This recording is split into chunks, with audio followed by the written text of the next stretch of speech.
అందరికీ praise lord. యేసుక్రీస్తు నామంలో మీకు అందరికీ కూడా శుభాలు తెలియజేస్తుంటున్నాం.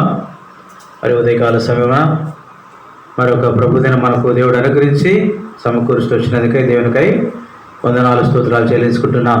అట్లు చేరవచ్చిన బిడ్డలు బట్టి, లైవ్లో చూస్తున్న బిడ్డలు బట్టి వందనాలు స్తోత్రాలు. సమయానికి వచ్చి మీ యొక్క సమయాన్ని సద్వినియోగం చేసుకుని దేవునికి మహింకరంగా ఆరాధించుటకు, ప్రభు వల్ల పాల్పొందుటకు మరి ముందుకు రావాల్సిందిగా కోరుచుంటున్నాం. ప్రార్థన చేసుకుందాం. ప్రేమగల తండ్రి, జీవం కలిగినటువంటి మా ప్రభా నీకు వందనాలు స్తోత్రాలు. ఉదయకాల సమయం మా ప్రభా పరిశుద్ధ దినమందు మా ప్రభా నీ సన్నిధికి వచ్చి నేను స్తుతించుటకు, మహిమపరచుటకు, గణపరచుటకు మా ప్రభా నీ బిడ్డలు నడిపించి పురుకొల్పడానికి వందనాలు స్తోత్రాలు. అట్లు మా ప్రభా మరి ఈ పరిశుద్ధ స్థలానికి వచ్చిన బిడ్డలు బట్టి లైవ్లో కూడా మా ప్రభా మరి ఈ బిడ్డలో నేను ఆరాధించుటకు సిద్ధపడి ఉంటుండగా జ్ఞాపకం చేసుకొని సహాయం చేయండి. రాలేని వారిని బట్టి మీ సన్నిధికి వస్తుంటున్నాం. ఇబ్బందుల్లో, ఆటంకంలో, అనారోగ్య పరిస్థితుల్లో ఉన్న బిడ్డలు బట్టి పాల్సిందికి వస్తుంటున్నాం. జ్ఞాపకం చేసుకోండి. నువ్వు అక్కడవే సర్వశక్తి కలిగినటువంటి దేవుడు, హృదయంలో తలంపులు, ఆలోచనలన్నీ మార్చగలిగిన దేవుడు, ఆరోగ్యం ఇచ్చేటువంటి దేవుడు, మరి మా ప్రభు సర్వలోకమును పరిపాలిస్తున్న దేవుడు, సర్వమును మీ స్వాధీనంలో ఆధీనంలో ఉంచుకొని పరిపాలిస్తున్న దేవుడు నీకు వందనాలు స్తోత్రాలు. మరి ఒక ప్రభు దినము మాకు బహుమానంగా అనుగ్రహించి నీ సన్నిధికి వచ్చి మా ప్రభు నీ సన్నిధిలో సాగిలపడడానికి మాకు ఇచ్చినటువంటి సజీవత్వాన్ని బట్టి తల వచ్చి నమస్కరిస్తుంటున్నాం. ఓ తండ్రి, ప్రభు దినమందు పాడే పాటల ద్వారా, ఆరాధన వర్తమానం ద్వారా, బల వర్తమానం ద్వారా మా ప్రభు మరి అట్లు యోగ్యంగా ఆరాధించుటకు, యోగ్యంగా ఈ శరీరంలో రక్తంలో పాల్పొందడానికి మాతో అందరినీ ఈ వాక్యం పేరులో సరిచేసి మా ప్రభు యోగ్యంగా పాల్పొందని మహింపరచినట్లు మాకు సిద్ధపరచండి, పురుకొల్పండి. రావాల్సిన బిడ్డలను సకాలంలో తరపెట్టి నడిపించండి. మార్గంలో ఉన్న బిడ్డలను జ్ఞాపకం చేసుకోండి. సమస్త అపాయింట్ తప్పించండి. అట్లా మా ప్రభు నిలబడిన ఆస్తుల బలపరిచి వాడుకోండి. మా ప్రభాని బిడ్డల యొక్క నోటిలో మీ మాటలు ఉంచి మా ప్రభా మాకు అకరమైన మాటలు, ఆరాధనకు యోగ్యమైన మాటలు, బలలో క్షేమకరంగా పాల్పొందేటువంటి మాటలు మీరు అనుగురించి మహిమ తెచ్చుకోమని ప్రార్థిస్తున్నాం. అట్లు కనపడినటువంటి అంధకార చీకటి శక్తులు ప్రభావాన్ని యేసుక్రీస్తును బంధిస్తూ నీకే ఘనత మహిమ ప్రభులు ఆరోపించుకుంటూ యేసుక్రీస్తు ఉన్నతమైన శ్రేష్టమైన నామమును స్తుతించి ప్రార్థించడి వేడుకొచ్చున్నాము తండ్రి. ఆమేన్.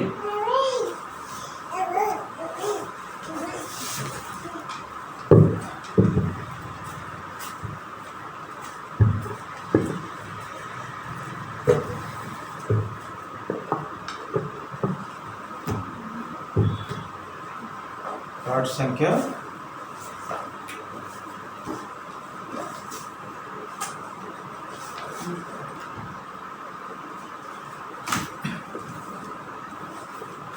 209వ పాట. కొత్త పుస్తకంలో, పాత పుస్తకంలో 180. కొత్త పుస్తకంలో 209, పాత పుస్తకంలో 180. మొదటి చరణము, 4వ చరణము, చివరి చరణం వాడుకుందాం. మొదటి చరణము, 4వ చరణము, చివరి చరణం. స్తుతింతుము, స్తోత్రింతుము పావనుడగు మా పరమా తండ్రిని. స్తుతింతుము, స్తోత్రింతుము పావనుడగు మా పరమా తండ్రిని. స్తుతింతుము నీ రుజువాయే నీ ప్రజలలో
నిన్న దేవా స్తుతింతుము స్తోత్రింతుము పావనుడగు మా పరమాతండ్రిని స్తుతింతుము ఎల్లరిలో జీవజలం కొల్లాగా పారునట్లు ఎల్లరిలో జీవజలం కొల్లాగా పారునట్లు జీవము నిలిచితివి జీవాధిపతి హల్లెలూయా స్తుతింతుము స్తోత్రింతుము పావనుడగు మా పరమాతండ్రిని స్తుతింతుము స్తోత్రింతుము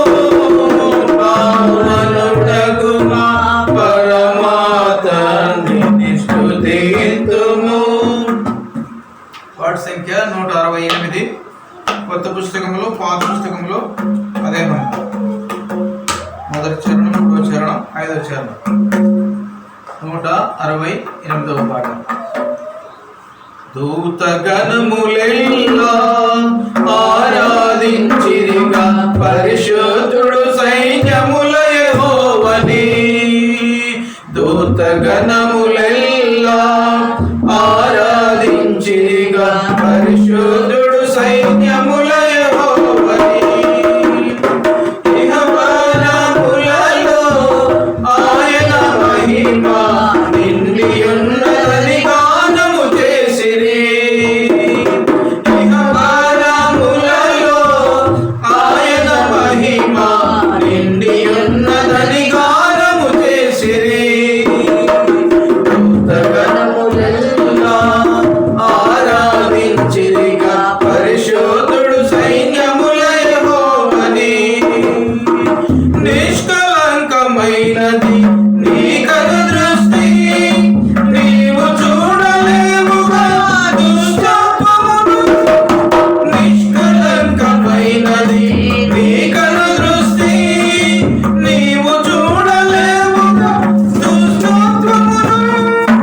దూరస్తులమైన మమ్ము నీ రక్తముతో దూరస్తులమైన మమ్ము నీ రక్తముతో చేరదీసి చేర్చుకున్న స్వామి స్తోత్రము. చేరదీసి చేర్చుకున్న స్వామి స్తోత్రము.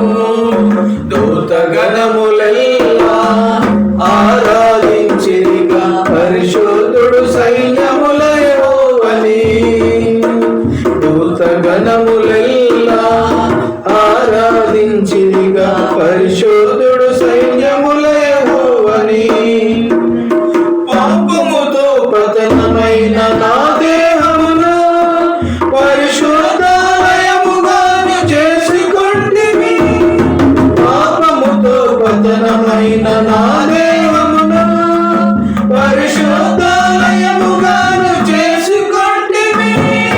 పరిశుద్ధ స్వాస్థ్యమునకు నన్ను పిలచిన పరిశుద్ధ స్వాస్థ్యమునకు నన్ను పిలచిన సర్వోన్నతుడా నిన్ను స్తుతించెదను.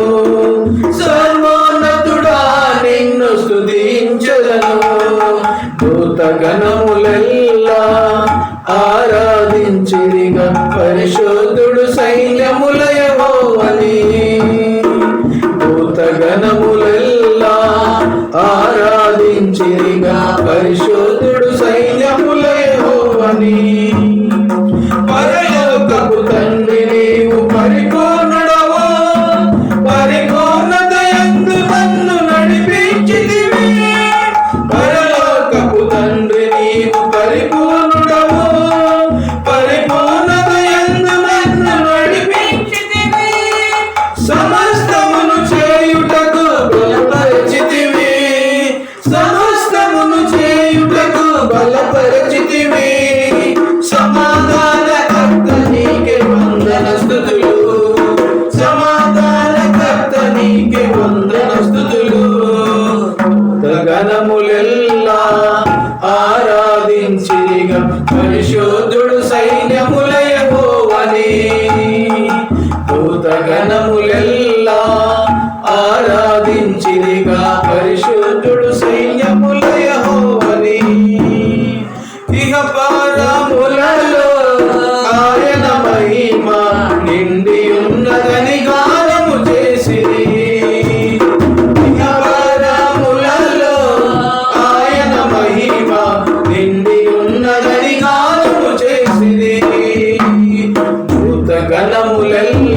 కొత్త పుస్తకంలో, పాత పుస్తకంలో 708 మొదటి చరణము,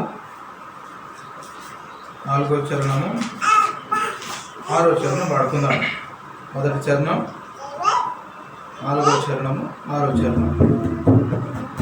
కొత్త పుస్తకంలో 181, పాత పుస్తకంలో 708. విజయుండు క్రీస్తు ప్రభావముతో విజయుండాయెను. విజయుండు క్రీస్తు ప్రభావముతో ఘన విజయుండాయెను. సాతానుని తలను చితగా దొక్కెను, సదా రాజా మేలును. సాతానుని తలను చితగా దొక్కెను, సదా రాజా మేలును. విజయుండు క్రీస్తు ప్రభావముతో ఘన విజయుండాయెను.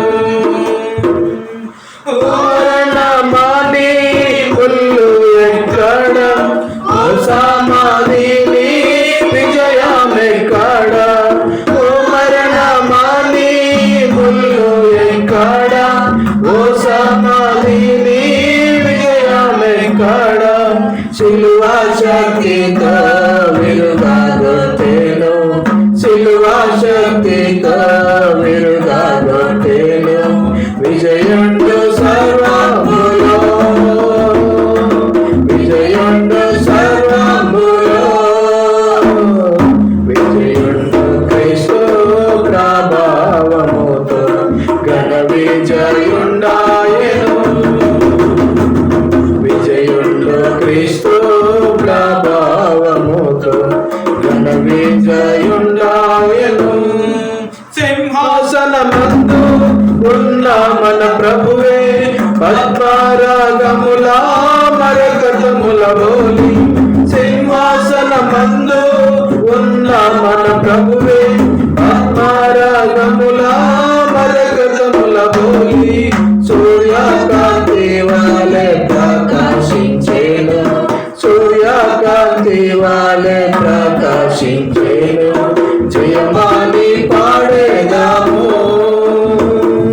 జయమాని పాడేదాము.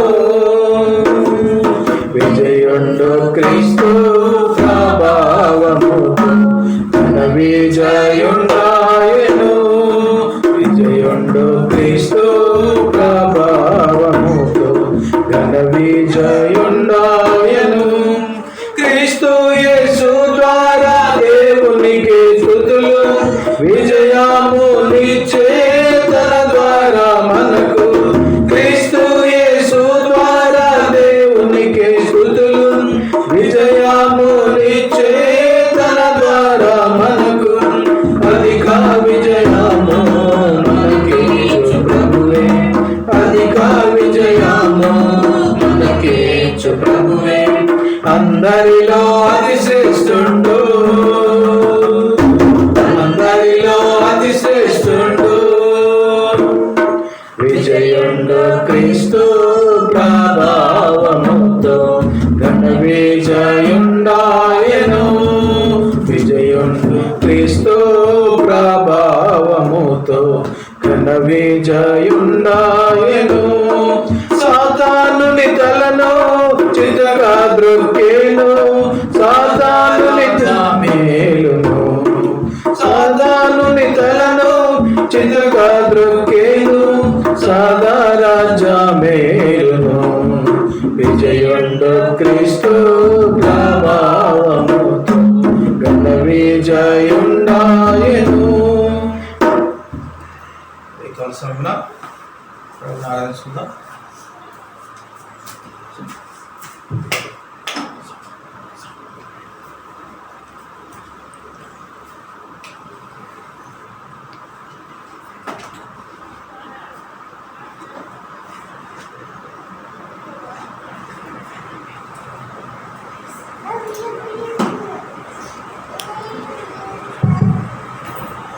యేసుక్రీస్తు నామములో అందరికీ పరిశుద్ధ దినమున శుభములు. మనము ఆరాధనలకు వెళ్ళక మనకు పరిశుద్ధ గ్రంథముల నుండి కొన్ని మాటలు చూసుకుని ఆరాధనలోకి వెళ్దాం.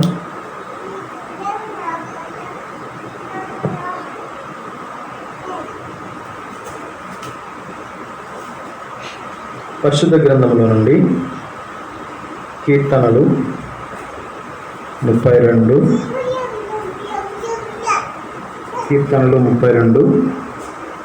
1-2 చదువుకుందాం. కీర్తనలు 32 1-2 చదువుకుందాం. అందరం కలిసి చదువుకుందాం. 32 1-2. తన అతిక్రమములకు పరిహారం నొందినవాడు, తన పాపమునకు ప్రాయశ్చిత్తం నొందినవాడు ధన్యుడు. యెహోవా చేత నిర్దోషిని ఎంచబడినవాడు, ఆత్మలో కపటము లేనివాడు ధన్యుడు. దేవుని సహాయం కొరకై చిన్న ప్రార్థన చేసుకుందాం. తండ్రి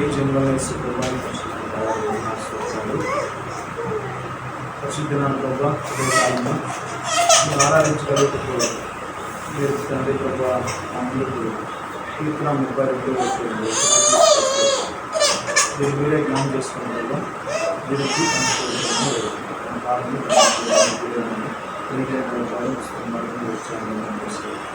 ఇలాంటి ముందు కూడా మీరు జ్ఞానం చేసుకున్న స్తోత్రాలు మీరేగా చేసిన స్తోత్రాలు నేను అంతా నిలబెడితే మాత్రం నిలబడిన మీరే నిలబెట్టాను.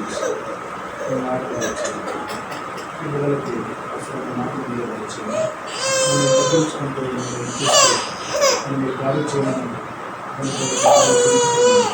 నిజంగా నన్ను అప్పించుకుంటూ తండ్రి చూడటానికి చేయడానికి ప్లేస్లను పంపిస్తూ వెళ్ళాలని పంపించండి. యేసుకృష్ణ వేడుకలు ప్రార్థిస్తున్నాను తండ్రి.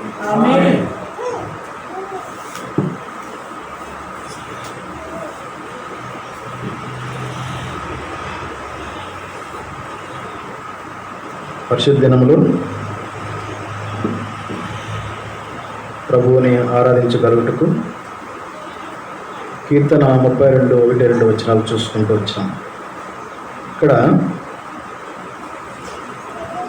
తన అతిక్రమములకు పరిహారం నొందినవాడు, తన పాపమునకు ప్రాయశ్చిత్తం నొందినవాడు ధన్యుడు. ఇక్కడ మనము అతిక్రమములు అని చూస్తూ వస్తున్నాం. అతిక్రమములు అంటే క్రమము లేకుండా చేసేది. అంటే ఈ లోకంలో యేసుక్రీస్తు ప్రభువు వారు జీవించే దినాల్లో మానవుడు ఎలా జీవించాలా, ఏ పద్ధతిలో జీవిస్తే పరలోకానికి వెళ్తాడు అని యేసుక్రీస్తు ప్రభువు వారు ఈ లోకంలో మనకు అన్ని విధాల క్రమాన్ని నేర్పిస్తూ పోయినాడు. మరి అలాంటి క్రమములో మనం నడవకుండా మరి అతిక్రమముగా మనము జీవిస్తూ వచ్చిన వారమంట. దావీదు ఇలాగ రాస్తున్నాడు. ఆయన ఎంతో గొప్పవాడైనప్పటికీ దావీదు ఆయన ఈ విధంగా రాస్తూ ఉన్నాడు. తన అతిక్రమములకు పరిహారం నొందినవాడు, తన పాపములకు ప్రాయశ్చిత్తం నొందినవాడు ధన్యుడు.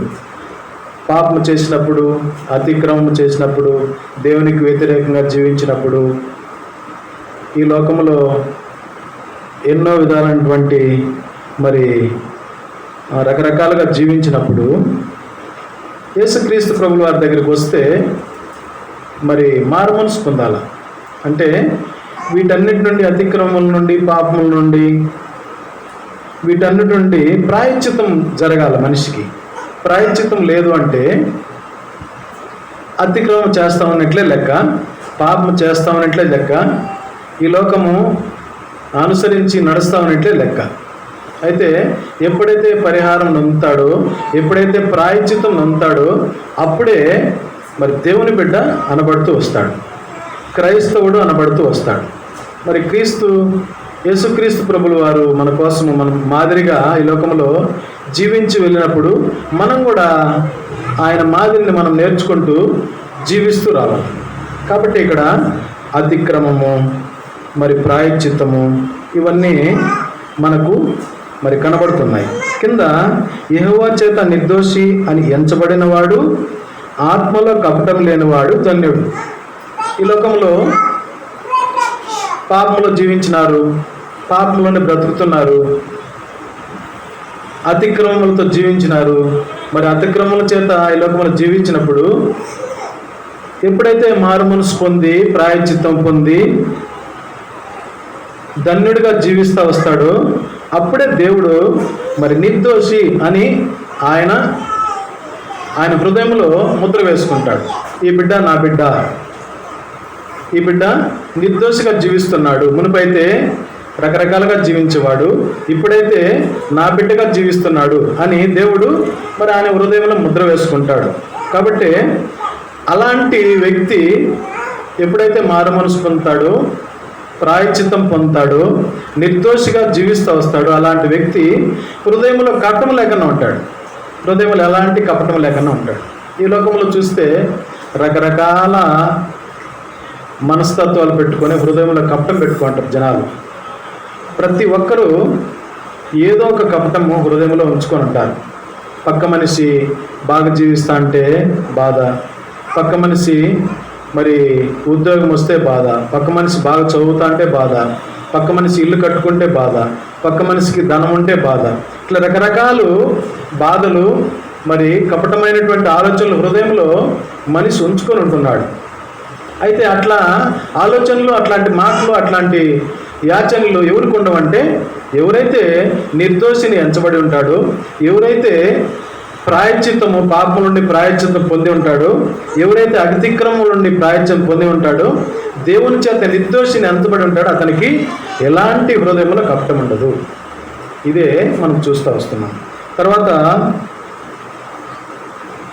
ఈ అతిక్రమములు మరి జీవించే అతిక్రమములు చేయుచున్న మనలను యేసుక్రీస్తు ప్రభువుల వారు మీరు అతిక్రమములు చేస్తూ వస్తే మనం ఏమవుతాము? నరకానికి వెళ్తాం. అతిక్రమములు మనము ఎప్పుడు చేసుకుంటానే పోతే చనిపోయిన తర్వాత మనకు నరకమే మనకు సిద్ధిస్తుంది. కాబట్టి యేసుక్రీస్తు ప్రభువుల వారు ఈ లోకంలో మన కోసం ఆయన అతిక్రమలను బట్టి గాయపరచబడుతూ వచ్చినాడు. చూడండి యెషయా గ్రంథము 53:5.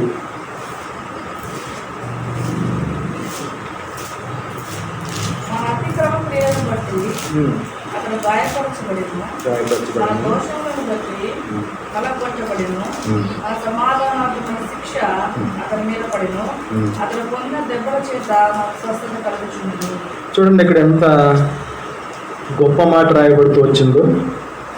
యేసుక్రీస్తు ప్రభువుల వారు మనం అతిక్రమణలు చేస్తూ వస్తుంటే, మారు మనసు పొందకుండా జీవిస్తూ ఉంటే, మరి మారు మనసు మరి పొందుటకు, అతిక్రమం నుండి విడుదల పొందుటకు యేసుక్రీస్తు ప్రభువుల వారే మన కోసము మన అతిక్రమణను బట్టి అతడు గాయపరచబడెను. అంటే ఆయన గాయపరచబడితే అన్నా మనము చూసి అతిక్రమం మానుకుంటామేమో అని దేవుడు తనంతట తానే గాయపరచబడుతూ వచ్చినాడు. చూడండి యేసుక్రీస్తు ప్రభువుల వారు మరి సిలువకు వేయబడక మునుపు యెరూషలేము వీధుల్లో ఆయన సిలువ భుజాన మోసుకొని మరి ఆ సైనికులు ఆయన కొడుతూ ఈడ్చుకుంటూ వస్తున్నారు. భయంకరంగా కొడుతూ ఈడ్చుకుంటూ వస్తున్నారు. రక్తం కారుతున్నప్పటికీ కొరడాలతో కొడుతున్నారు, మరి గుద్దుతున్నారు, రకరకాలుగా ఆయన్ను హేళన చేస్తున్నారు, రకరకాలుగా ఆయన్ను ఈడ్చుకుంటూ వస్తున్నారు అన్నమాట. ఎందుకు? మన అతిక్రమణను బట్టే ఆయన యెరూషలేము వీధుల గుండా ఈడ్చుకుంటూ పోతున్నారు. మరి ఆయన మరి భయంకరంగా గాయపడుతూ వచ్చినాడు. మరి గాయపడినప్పటికీ ఏమైనా మాట్లాడుతూ వచ్చినాడు? ఎదురు ఏం మాట్లాడలేదు. ఎందుకంటే మరి ఆ శిక్ష అన్నమాట, మన కోసం ఆయన శిక్ష పొందుతూ వచ్చినాడు. శిక్ష అనేది పరిపూర్ణముగా పొందాలి. మధ్యలో మాటలు, మధ్యలో నేను పొందను శిక్ష, మీరు ఎవరు నన్ను కొట్టేదానికి, లేకపోతే ఎవరు నన్ను ఈడ్చేదానికి అంటూ వచ్చినాడా? లేదు. ఎందుకంటే మన అతిక్రమణను బట్టి ఆయన పూర్తిగా మన శిక్ష అంతా యావత్తు ఆయన మీద వేసుకుంటూ వచ్చినాడు. మన గాయములకు మన అతిక్రమలకు ఆయన గాయపడుతూ వచ్చినాడు అన్నమాట. ఎందుకు అంత అవసరము దేవునికి అంటే, నన్ను యేసుక్రీస్తు ప్రభువుల వారు తన స్వహస్తాలతో చేస్తూ వచ్చినాడు. ఈ లోకాన్ని అయితే దేవుడు తన మాటలతో సృష్టిస్తూ వచ్చినాడు. ఆకాశము, భూమి, సముద్రాలు, నక్షత్రాలు, జీవరాశులు సమస్త జీవకోటిని దేవుడు కలుగునుగాక అంటే కలుగుతూ వచ్చింది, సూర్యుడు, చంద్రుడు, నక్షత్రాలు. అయితే యేసుక్రీస్తు ప్రభుల వారు నిన్ను నన్ను తన స్వహస్తాలతో చేస్తూ వచ్చినాడంటే తన సొంత బిడ్డలాగా మనల్ని మరి చేస్తూ వచ్చినాడు అనమాట. ఇప్పుడు తల్లి అయినా మరచును కానీ బిడ్డను నేను నిన్ను మరవను అన్నాడు. అంటే తల్లి బిడ్డను ఒక్కోసారి మర్చిపోతుందంట. చూడండి, కన్న తల్లి కడుపులో నుంచి వచ్చిన బిడ్డను ఒకసారి మర్చిపోతే అలాంటి స్థితిలో అయితే నేను మరవను అంటాడు దేవుడు. అంటే తల్లి కంటే ఎక్కువ దేవుడు, మనకు తల్లి కంటే ఎక్కువ అన్నమాట. కాబట్టి అలాంటి గొప్ప దేవుడు నిన్ను నన్ను స్వహస్తాలు చేసినప్పుడు మనము అతిక్రమముల చేత, దోషముల చేత నరకానికి పోవడం దేవునికి ఇష్టం లేదు. కాబట్టి దేవుడు ఆయన మన అతిక్రమములను బట్టి, మన పాపములను బట్టి మన ప్రాయశ్చిత్తం పొందాలనే ఉద్దేశంతో ఆయన గాయపరచబడుతూ వచ్చినాడు అన్నమాట. చూడండి, మన అతిక్రమలను బట్టి అతడు గాయపరచబడను, మన దోషములను బట్టి నలగొట్టబడను, మన సమాధానార్థమైన శిక్ష అతని మీద పడను, అతను పొందిన దెబ్బల చేతను మనకు స్వస్థత కలుగుతున్నది. మరి స్వస్థత ఎక్కడి నుంచి కలుగుతూ ఉంది? రోగం నుండి విడుదల ఎక్కడి నుంచి జరుగుతూ ఉందంటే ఆయన పొందిన దెబ్బల చేతనే మనకు స్వస్థత కలుగుతుంది, రోగం నుండి విడుదల కలుగుతుంది. ఈ లోకంలో మన శరీరార్థమైన రోగం కావచ్చు, హృదయపరమైనటువంటి రోగం కావచ్చు, ఏదైనా కావచ్చు, ప్రభువును వేడుకుంటే, ప్రభువును ప్రార్థిస్తే, ప్రభువును స్తుతిస్తే ఆయనే మనల్ని ప్రతి విధమైనటువంటి బాధల నుండి, వ్యాధుల నుండి, రోగం నుండి, సమస్తమైనటువంటి ఇరుకులు, ఇబ్బందుల నుండి దేవుడు మనకు విడుదల కలుగు చేస్తాడంట. కాబట్టి ఆయన పొందిన దెబ్బల చేతనే మనకు స్వస్థత. ఈ మాట ప్రతి ఒక్కరు వాడుతూ వస్తారు ప్రార్థనలు. బాగలేకపోతే, అనారోగ్యంతో ఉంటే, జ్వరంతో ఉంటే, ఎలాగైనా ఉంటే ఈ మాట ప్రతి ఒక్కరు వాడుతూ వస్తారు. ఎందుకంటే ఈ మాట బయట వచ్చిందంటే దేవుడు ఖచ్చితంగా బాగు చేస్తాడని నమ్మకం. కాబట్టి మరి దేవుడు ఈ మాట ద్వారా మరి ఎంతోమందిని బాగు చేసేవారుగా ఉంటున్నాడు. కాబట్టి దేవుడు మన రోగములను బట్టి, మన వ్యసనలను బట్టి, మన పాపములను బట్టి, మన అపరాధములను బట్టి ఆయన కల్వరి శిలువలో నీ కోసము నా కోసము ఆయన కాళ్ళల్లో చేతుల్లో మేకులు కొట్టించుకుంటూ వచ్చినాడు. మరి నెత్తిన ముళ్ళకిరీటి పెట్టించుకుంటూ వచ్చినాడు. మరి పక్కన బల్లిపోటు పొడిపించుకుంటూ వచ్చినాడు. మరి ఆయన పూర్తిగా రక్తమంతా చివరి వరకు, కాలు వరకు ఆయన రక్తాన్ని కారుస్తూ వచ్చాడు నీ కోసం నా కోసం కార్చి. మరి నిన్ను నన్ను తన రక్తముతో ఆయన కొనగలుగుతూ వచ్చినాడు, తన బిడ్డలుగా చేసుకుంటూ వచ్చినాడు, తన సంఘంలో మనల్ని చేరుస్తూ వచ్చినాడు. కాబట్టి యేసుక్రీస్తు ప్రభువుల వారు మన అపరాధములను బట్టి, మన పాపములను బట్టి ఆయన గాయపరచబడుతూ వచ్చినాడు. కాబట్టి ఇంకా చూడండి, కీర్తన 85:2.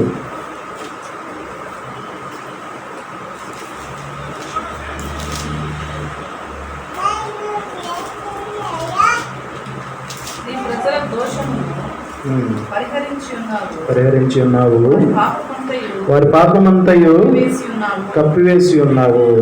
చూడండి, ఇక్కడ ఇంకా దేవుడు ఆయన మీరు పాపం చేసినారు, నువ్వు దోషం చేసినావు, నువ్వే శిక్ష విధించుకో, నువ్వే శిక్ష అనుభవించు చెప్పట్లేదు దేవుడు. యేసుక్రీస్తు ప్రభుల వారు మనం చేసిన పాపాన్ని బట్టి ఆయన ప్రతీకారం చేయలేదు. మన పాపాన్ని బట్టి ఆయన మనల్ని పరిహరించలేదు. అయితే దేవుడు ఏం చేస్తున్నాడంటే నీ ప్రజల దోషము పరిహరించి ఉన్నావు, వారి పాపమంతయు కప్పివేసి ఉన్నావు. దేవుడు మన పాపాలన్నీ పరిహరించాడంట. ఇంకా నీకు పాపం అనేది లేదు. ఎందుకు పాపం లేదంటే ఆయన మన అతిక్రమలను బట్టి గాయపరచబడుతూ వచ్చినాడు, మన పాపములను బట్టి ఆయన కల్వరి శిలువలో బలైపోతూ వచ్చినాడు, మన కోసం చనిపోతూ వచ్చినాడు. కాబట్టి దేవుడు మన పాప దోషాలన్నీ పరిహరిస్తూ వచ్చినాడు, మన పాపం అంతా కప్పివేసినాడు. ఇంకా మనకు పాపం లేదు. మన పాపము అంటే పాపం లేదంటే ఒకసారి పాపం చేసి ఒప్పుకొని విడిచిపెడితే మళ్ళీ ప్రభు కృప ద్వారా మనము ప్రాయశ్చిత్తం పొందిన వారం అవుతాం. అయితే మళ్ళీ పాపం చేస్తూ వస్తే పాపం మళ్ళీ ఉంటుంది. పాపం అనేది మళ్ళీ ఉంటారు. కాబట్టి మరి పాపం చేయకుండా ఉండాలి. ఎవరైతే పాపం ఒప్పుకొని విడిచిపెడతారో వారు కనికరం పొందుతారు. కాబట్టి ఎవరైతే పాపము ఒప్పుకొని తిరిగి పాపం చేస్తూ వస్తారో వాళ్ళకు కనికరం అనేది ఉండదు. వాళ్ళు పాపం చేసిన వాళ్ళే అవుతారు మళ్ళీ. కాబట్టి మన పాపం అంతా దేవుడు కప్పివేస్తూ వచ్చినాడు సిలువలో. మన పాపములను బట్టి, మన అపరాధం బట్టి ఆయన చనిపోతూ వచ్చినాడు. కాబట్టి ఇక మనకు పాపం లేదు.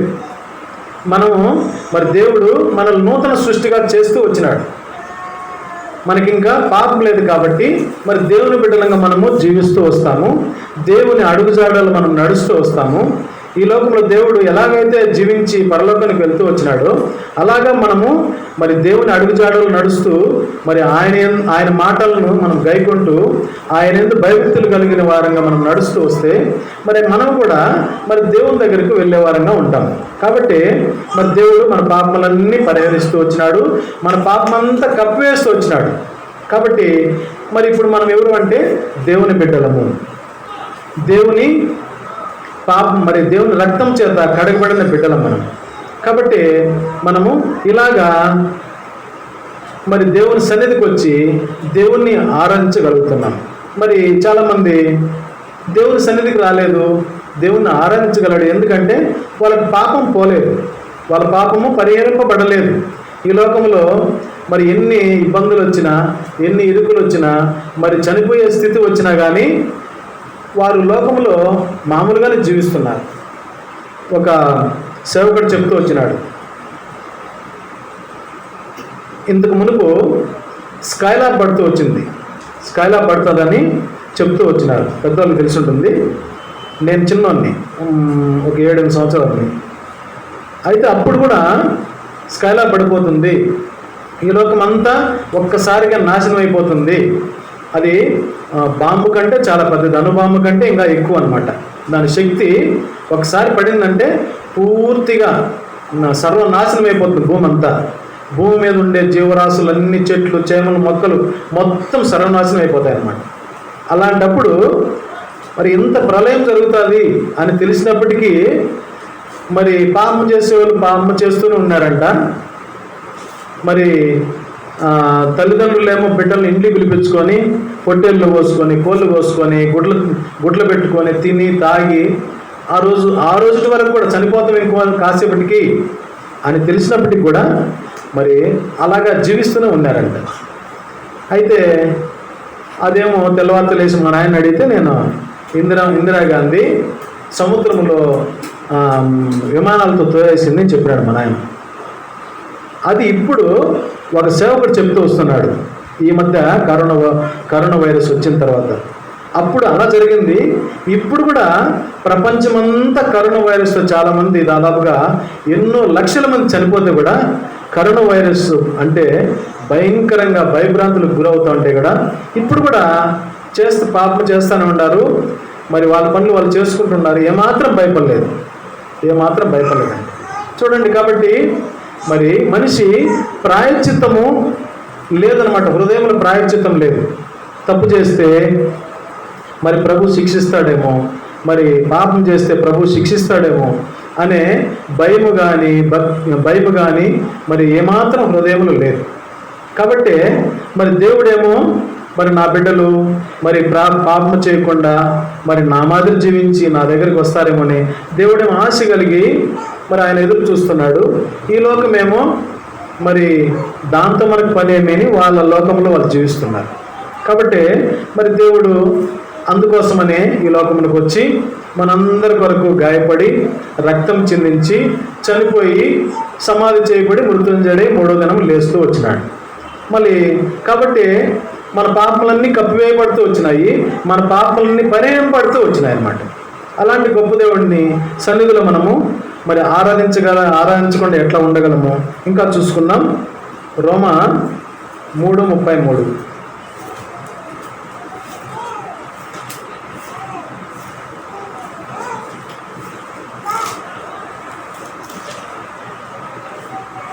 రోమా 3:33 చూడండి.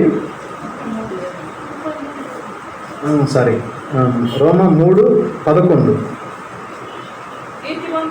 నీతిమంతుడు లేడు, ఒక్కడును లేడు, గ్రహించువాడెవడును లేడు, దేవుని వెదకువాడెవడును లేడు.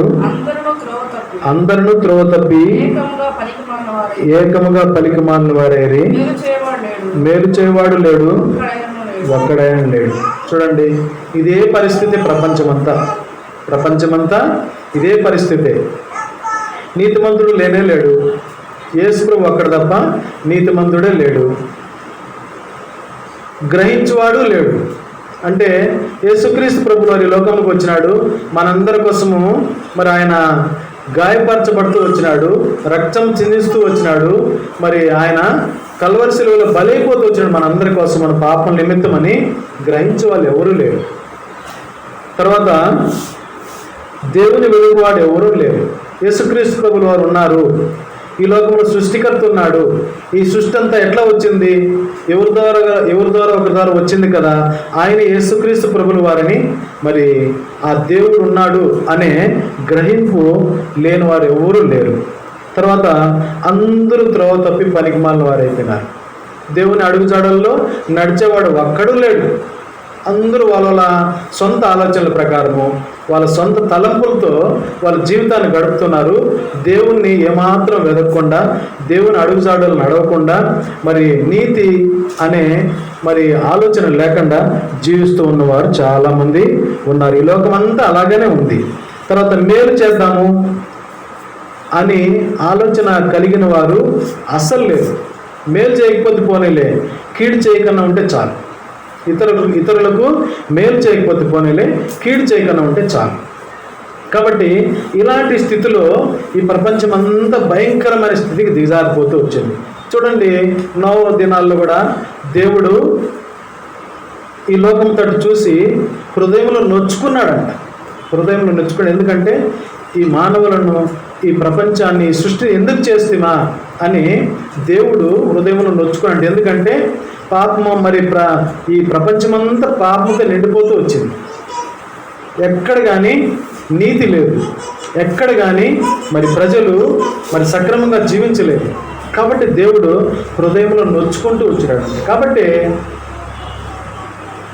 మరి దేవుడు ఈ లోకంలో ఆయన కనుదృష్టి అంతా ఈ లోకమంతా సంచరిస్తూ ఉంది.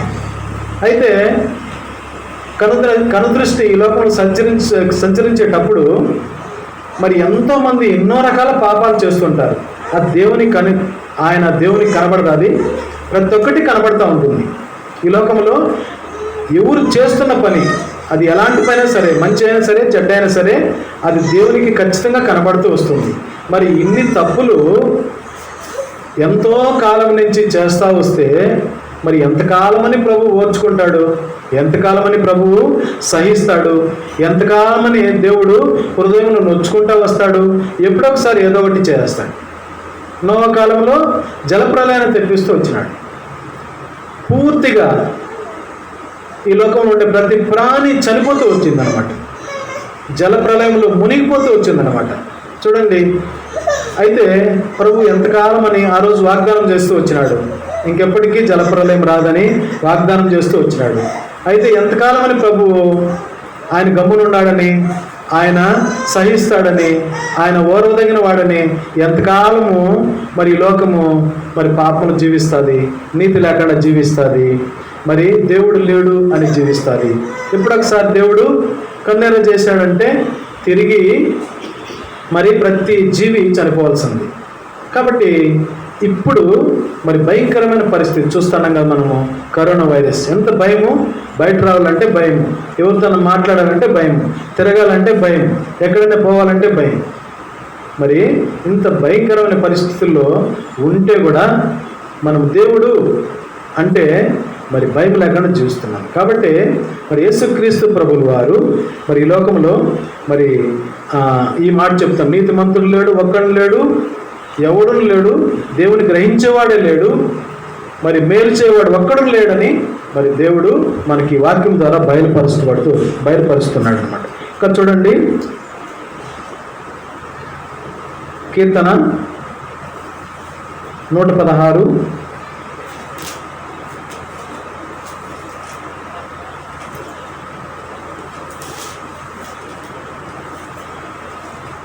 కీర్తన 116.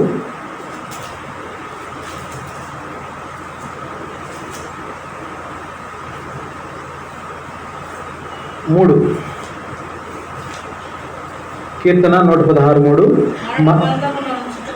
మరణ బంధములు నన్ను చుట్టుకొని ఉండెను, పాతాళపు వేదనలు నన్ను పట్టుకొని ఉండెను, శ్రమయు దుఃఖము నాకు కలిగెను. అప్పుడు యెహోవా దయచేసి నా ప్రాణమును విడిపింపమని యెహోవా నామమును బట్టి నేను మొరపెట్టి తిని. చూడండి, మరణ బంధములు నన్ను చుట్టుకుని ఉండెను, పాతాళపు వేదనలు నన్ను పట్టుకొని ఉండెను. మరణము ఎప్పుడు మనల్ని వెంబడిస్తూ ఉంటుందంట. మరణం ఎప్పుడు వెంబడిస్తుందంట.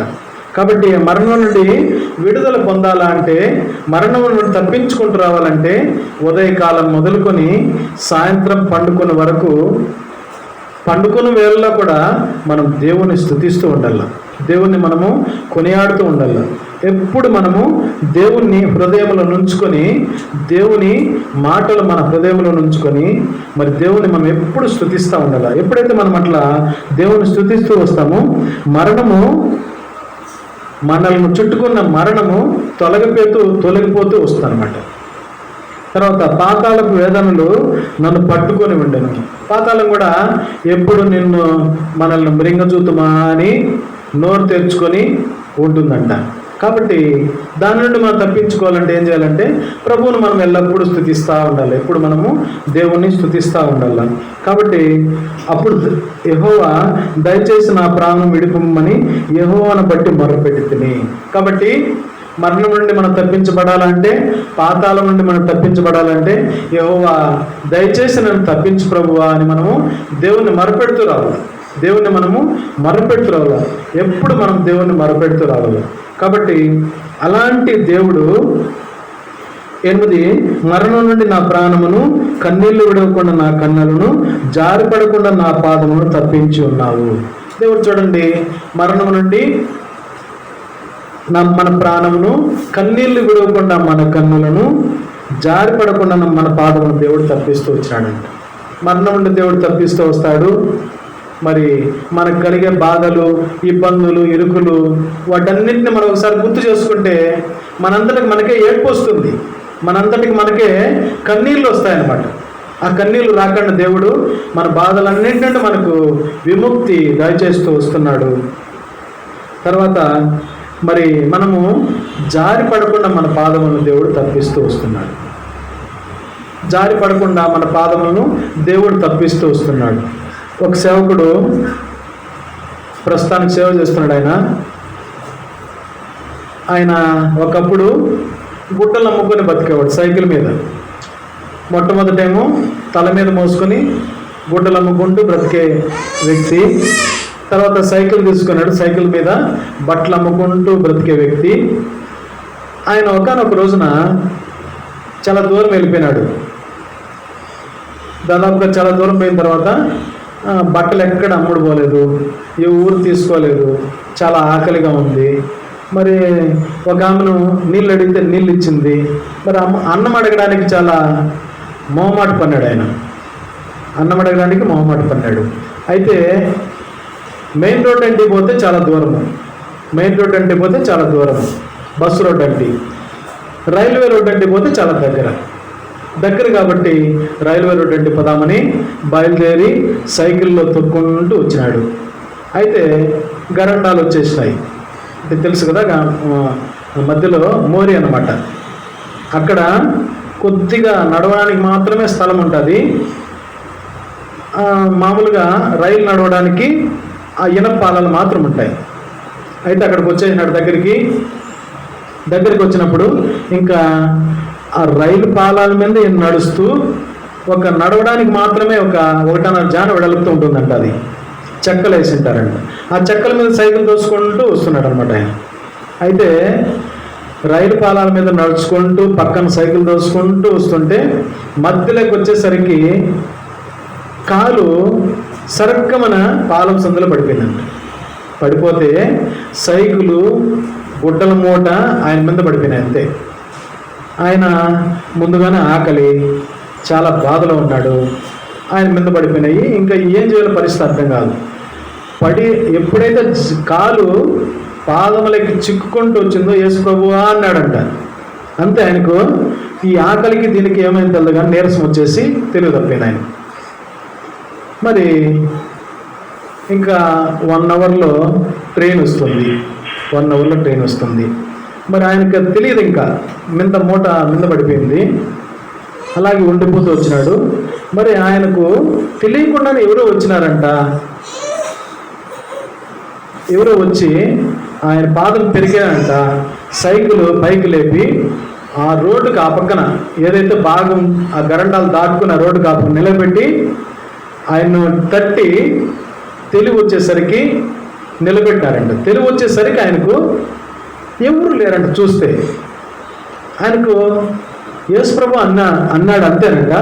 అయితే ఎప్పుడైతే మరి దేవుని వేడుకుంటూ వచ్చినాడు, మరి దేవుడే వచ్చి మరి ఆయన కాళ్ళు లాగి సైకిల్ తోసుకొని బయటికి వెళ్ళి ఆయనకు సృహ వచ్చేటట్లు ఆయన్ను కొట్టి సృహ వచ్చేసరికి ఆయన మరి వెళ్ళిపోతూ వచ్చినాడు. యేసు ప్రభు వెళ్ళిపోతూ వచ్చినాడు. ఆయనకు ఆశ్చర్యం అయిపోయింది. ఇంకా ఆయనకు ఆకలి లేదు, దప్పిక లేదు, ఏమి లేదు. ఇంక అంతే, ఆయనకి ఎక్కలేని సంతోషం వచ్చేసింది. యేసు ప్రభు వచ్చినాడు. ఇంక ఎవరు లేరు చుట్టుపక్కల. అది కొద్దిగా ఎవరు లేని స్థలం అనమాట. అది చూడండి ఎంతమైన భయంకరమైన స్థితి. కాబట్టి మరి దేవుడు మన పాదములను ఇరుకును పడకుండా జారి పడకుండా తప్పించే దేవుడు యేసుక్రీస్తు ప్రభువు వారు.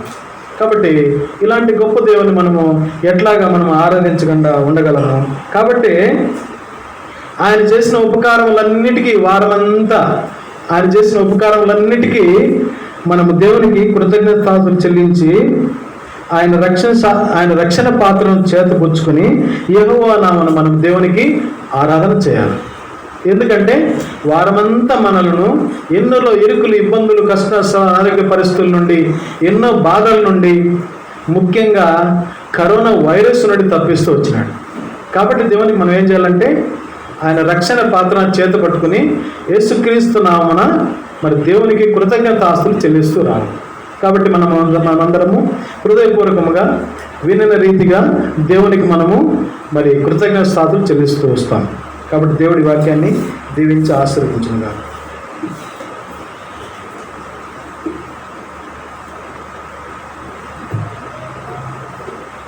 నిలబడి వచ్చేసి పాట సంఖ్య 167, పాట సంఖ్య 167. కొత్త పుస్తకంలో, పాత పుస్తకంలో అదే నంబరు 160. గాయాములన్ నా కొరకై పొందేను క్రీస్తు ప్రభు. గాయాములన్ నా కొరకై పొందేను క్రీస్తు ప్రభు. స్వరూపమైన సొగసైన లేదు, దుఃఖభరితుడాయెను. స్వరూపమైన సొగసైన లేదు,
విడుదల కలిగే.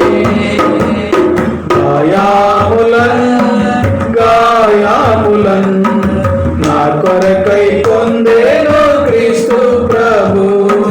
గాయాములన్ నా కొరకై పొందేను క్రీస్తు ప్రభు.